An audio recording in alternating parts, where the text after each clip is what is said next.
싱가포르 동북부의 한적한 농촌 마을에 갑작스럽게 울려 퍼진 정부 발표. 이 지역을 신도시 개발 예정 구역으로 지정합니다. 마을 회관 앞에 모인 주민들의 얼굴이 순식간에 굳어졌습니다. 우리가 10년 넘게 갖고 온 이 공동체가 사라진다고? 보상금은 줄지 몰라도 우리가 일궈온 한국식 농법과 공동체 정신은 돈으로 살 수가 없잖아. 그때 한 젊은 한국인이 입을 열었습니다. 여러분, 포기하기엔 너무 이릅니다. 우리가 함께 쌓아온 가치가 얼마나 큰지 세상에 알려야 합니다. 한국 청년 하나가 바꿔놓은 싱가포르 마을. 하지만 그 기적 같은 변화가 하루아침에 사라질 위기에 처했습니다. 과연 이들은 정부의 개발 계획에 맞서 자신들의 터전을 지켜낼 수 있을까요? 30년 경력 도시계획학자조차 충격을 받은 이 놀라운 이야기 지금 시작합니다. 안녕하세요. 저는 싱가포르 국립대학교에서 30년 동안 도시계획을 연구하고 있는 리차드 탄이라고 합니다. 오늘 여러분께 제가 직접 겪은 정말 놀라운 이야기를 들려드리려고 해요. 제가 연구하고 있는 분야는 도시 외곽 지역이 어떻게 발전해 나가는지를 살펴보는 일이에요. 지난해 정부에서 의뢰를 받아서 싱가포르 동북부에 있는 카드롱이라는 외곽 마을을 조사하러 가게 되었습니다. 사실 이런 조사는 저에게 일상적인 업무였어요. 서류상으로는 그냥 평범한 농촌 지역이었고 특별할 것 없는 일반적인 마을일 거라고 생각하고 있었거든요. 그런데 조사 첫날부터 뭔가 이상한 일이 벌어지기 시작했습니다. 차에서 내리자마자 제 눈에 들어온 건 한글로 쓰여진 간판이었어요. 처음에는 한국 관광객들을 위한 것이겠거니 하고 생각하고 있었는데 자세히 보니까 그게 아니었습니다. 마을 입구 안내판부터 시작해서 작은 구멍가게, 심지어 개인집 문패까지 한글과 영어, 말레이어가 함께 적혀 있었거든요. 더 신기한 건 건물들의 모습이었습니다. 분명 동남아시아 전통 가옥 구조인데 지붕 모양이나 현관 구조가 어딘지 모르게 한국 시골집 같은 느낌이 나고 있었어요. 30년 동안 이 지역을 연구해온 제가 처음 보는 건축 양식이었습니다. 마을 안쪽으로 들어가니까 더욱 놀라운 광경이 펼쳐지고 있었어요. 논밭의 모습부터 달랐거든요. 일반적인 동남아 농법과는 확연히 다른 정돈된 모습이었습니다. 물 관리 시설도 체계적으로 되어 있었고 작물을 기르는 방식도 제가 알고 있던 전통 방식과는 완전히 달랐어요. 그런데 정작 한국 사람은 한 명도 보이지 않고 있었습니다. 마을 사람들은 모두 현지인들이었는데 이상하게도 몇몇 분들이 간단한 한국어 인사를 건네는 거예요. 처음에는 저를 외국인으로 보고 예의상 그러는 줄 알고 있었는데 나중에 알고 보니 그게 아니었습니다. 마을 회관 같은 곳에도 태극기와 싱가포르 국기가 나란히 걸려 있었고 벽면에는 한국의 풍경 사진들이 붙어 있었어요. 제주도 풍경, 부산 해운대, 설악산 같은 사진들 말입니다. 마치 한국을 동경하고 있는 것 같은 분위기가 느껴지고 있었어요. 가장 인상 깊었던 건 마을 분위기 자체였습니다. 다른 외곽 지역들과 비교해서 훨씬 깔끔하고 정돈되어 있었거든요. 길도 깨끗했고 쓰레기 하나 보이지 않고 있었어요. 주민들도 서로 인사를 나누며 화목해 보이고 있었고요. 마치 한국의 잘 가꾸어진 시골 마을 같은 느낌이 들고 있었습니다. 이 모든 걸 보면서 저는 큰 충격을 받고 있었어요.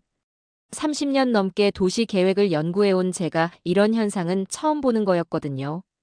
분명 이 마을에는 특별한 이야기가 숨어 있을 것 같았습니다.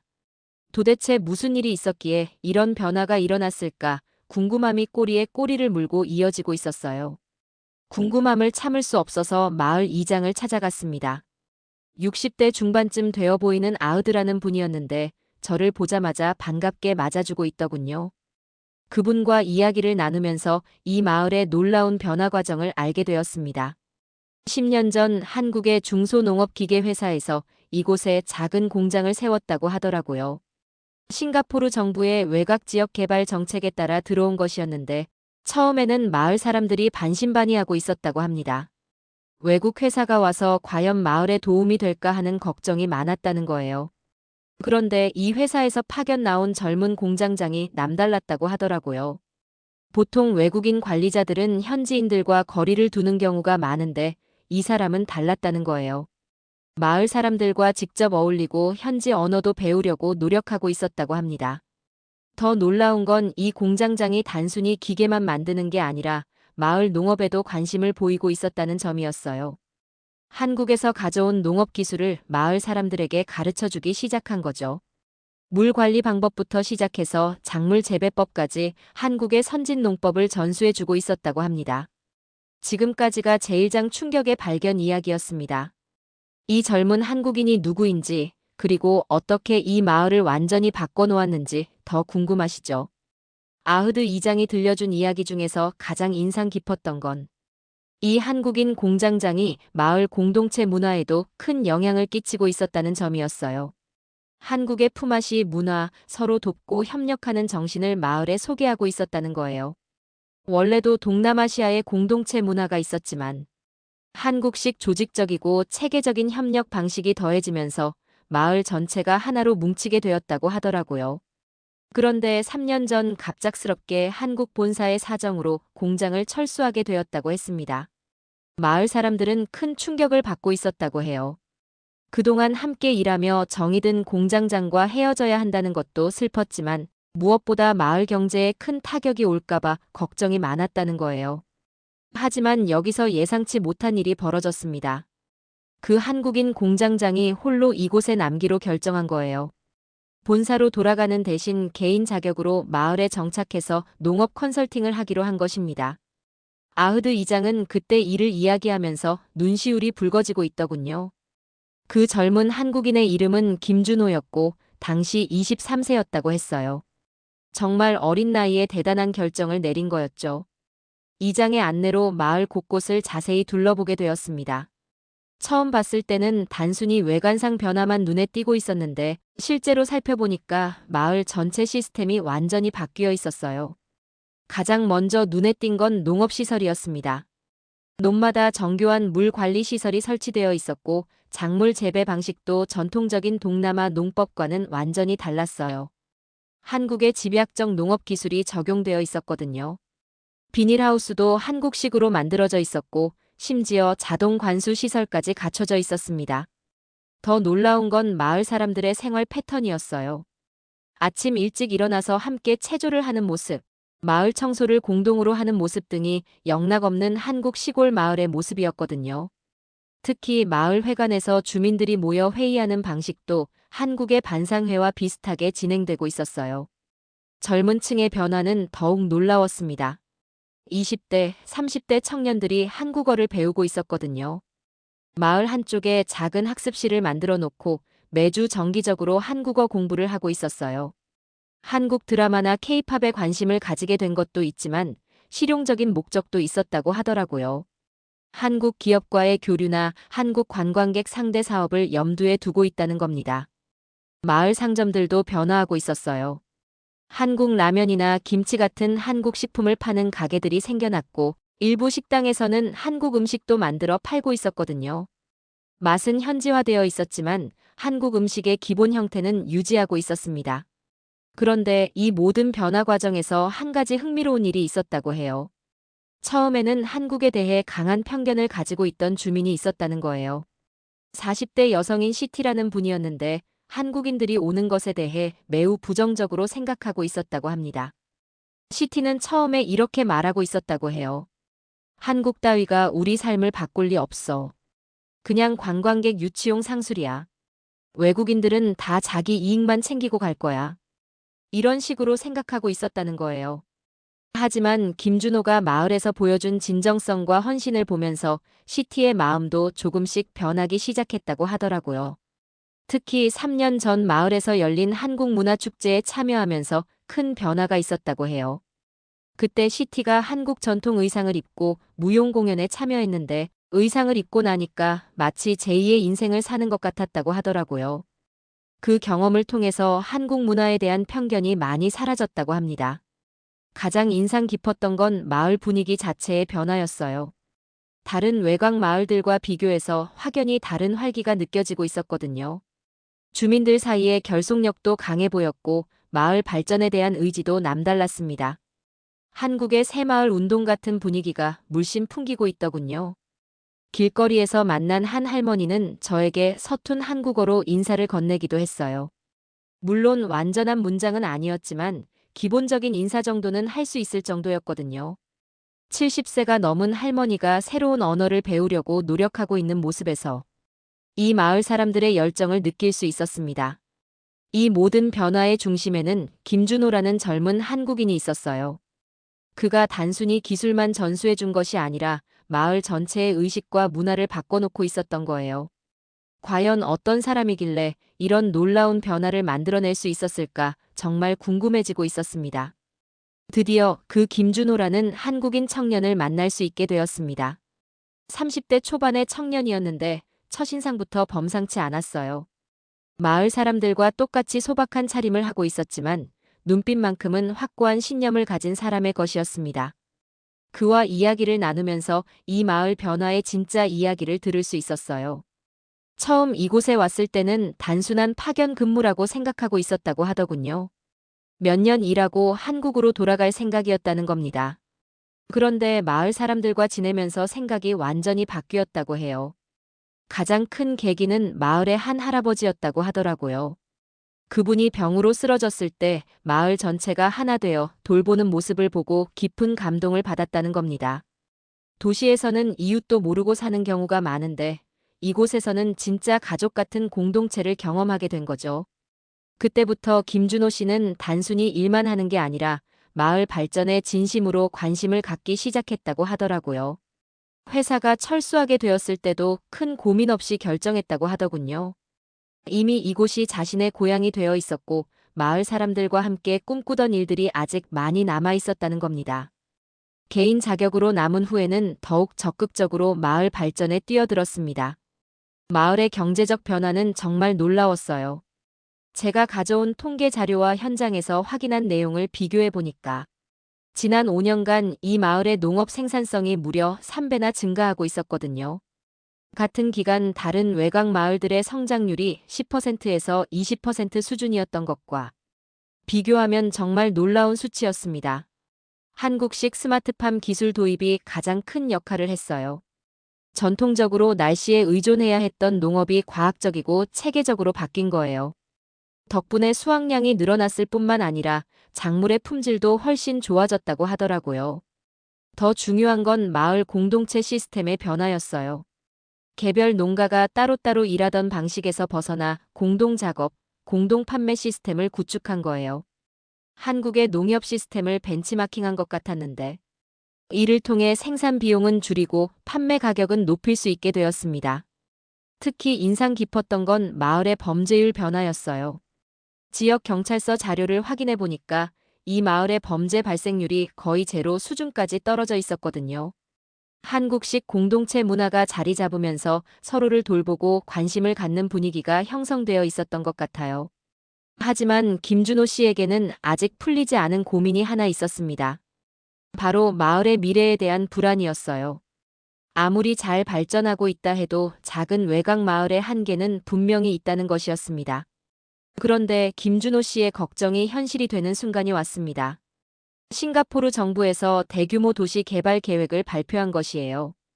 동북부 외곽 지역을 신도시로 개발한다는 내용이었는데 이 마을도 개발 예정 구역에 포함되어 있었습니다. 마을 사람들의 충격은 이루 말할 수 없었어요. 그동안 힘들게 일궈온 모든 것들이 하루아침에 사라질 수도 있다는 소식이었거든요. 보상금을 받고 다른 곳으로 이주하라는 것이었지만 돈으로 살 수 없는 가치들이 너무 많았습니다. 특히 한국식 농업시설들과 공동체 시스템은 다른 곳에서 다시 만들기 어려운 것들이었어요. 몇 년에 걸쳐 구축한 네트워크와 노하우, 그리고 무엇보다 마을 사람들 사이의 끈끈한 유대감은 이주한다고 해서 그대로 가져갈 수 있는 게 아니었습니다. 김준호 씨도 큰 절망에 빠져 있었어요. 지난 몇 년간 자신이 쏟아부은 모든 노력이 물거품이 될 수도 있다는 생각에 잠을 이루지 못하고 있었다고 하더군요. 저 역시 이 상황을 보면서 큰 충격을 받고 있었어요. 학자로서 30년간 도시 개발을 연구해왔지만 이런 살아있는 공동체가 파괴되는 모습을 직접 목격하니까 마음이 아팠거든요. 그날 밤 저는 잠을 이룰 수 없었습니다. 평생 이론과 연구에만 매달려 살아온 제가 처음으로 현실 문제에 직접 개입해야겠다는 생각이 들고 있었어요. 이런 소중한 사례를 그냥 사라지게 둘 수는 없다는 사명감 같은 것이 생긴 거죠. 다음 날 아침 저는 김준호 씨와 마을 이장을 만나 제안했습니다. 이 마을의 가치를 정부와 학계에 알려서 보존할 방법을 찾아보자고 말이에요. 물론 쉬운 일은 아니겠지만 포기하기에는 너무 아까운 사례라고 생각했거든요. 김준호 씨와 마을 사람들의 눈에 희망의 빛이 다시 살아나는 것을 볼 수 있었습니다. 저는 즉시 행동에 나섰습니다. 먼저 대학 동료들을 찾아가 이 마을의 특별함을 설명했어요. 도시계획학과뿐만 아니라 농업학과, 사회학과, 경제학과 교수들에게까지 도움을 요청했습니다.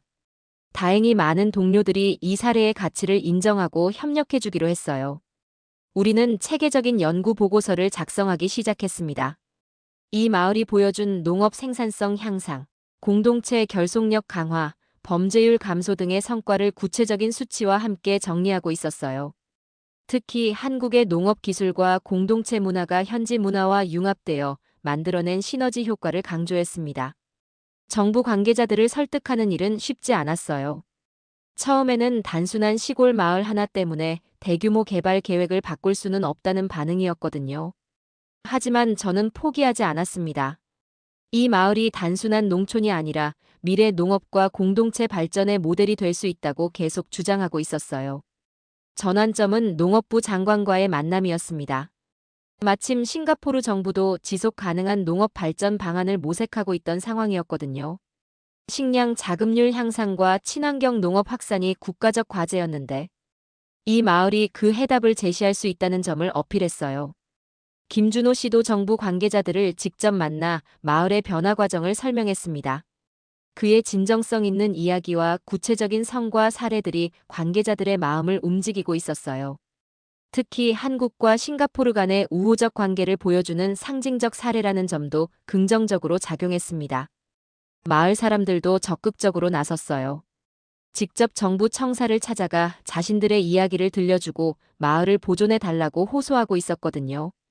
특히 한국어로 쓴 탄원서를 제출한 것이 큰 화제가 되었습니다. 외국인들이 한국 문화를 이렇게 사랑하고 있다는 것 자체가 감동적이었어요. 언론의 관심도 높아지고 있었습니다. 한국과 싱가포르의 여러 언론사에서 이 마을의 이야기를 보도하기 시작했고, 국제적으로도 주목받는 사례가 되고 있었어요. 작은 마을의 문제가 양국 관계의 상징이 되어버린 것입니다. 드디어 좋은 소식이 들려왔습니다. 싱가포르 정부에서 이 마을을 문화보존지구로 지정하기로 결정한 것이에요.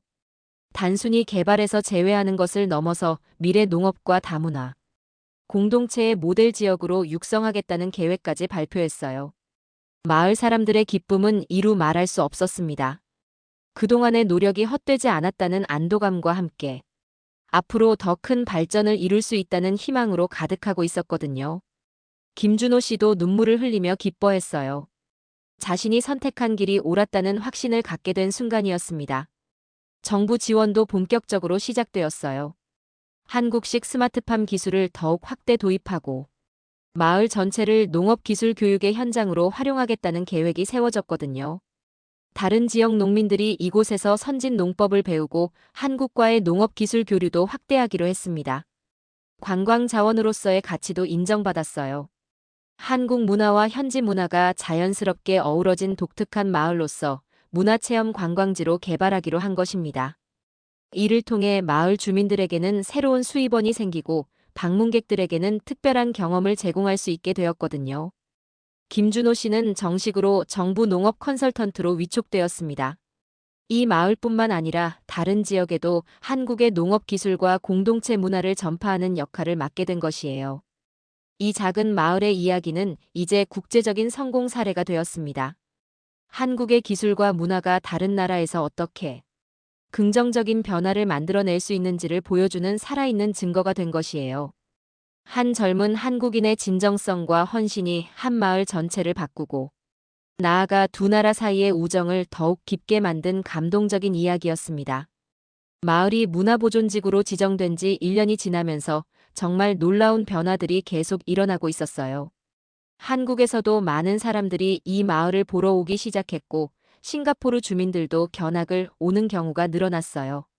가장 감동적인 건 시티의 변화였어요.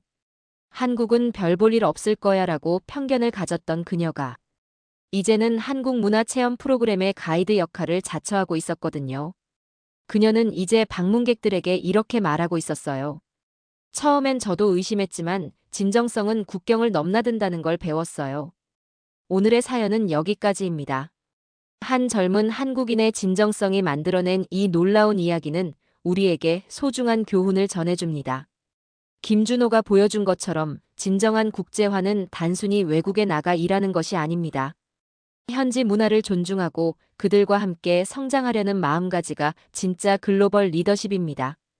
그는 자신만의 이익을 추구하지 않았습니다. 대신 마을 사람들과 함께 더 나은 미래를 만들어가고자 했죠. 개인의 성공보다 공동체의 발전을 우선시했을 때 오히려 더 큰 성과를 이룰 수 있다는 것을 증명했습니다.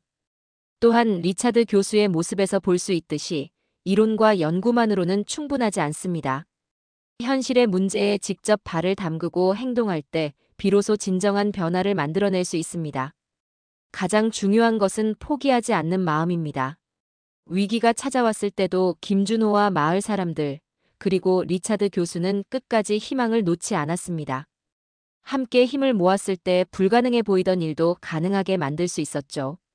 우리 모두가 어디에 있든 김준호처럼 진정성을 가지고 살아간다면 작은 변화가 모여 큰 기적을 만들어낼 수 있을 것입니다.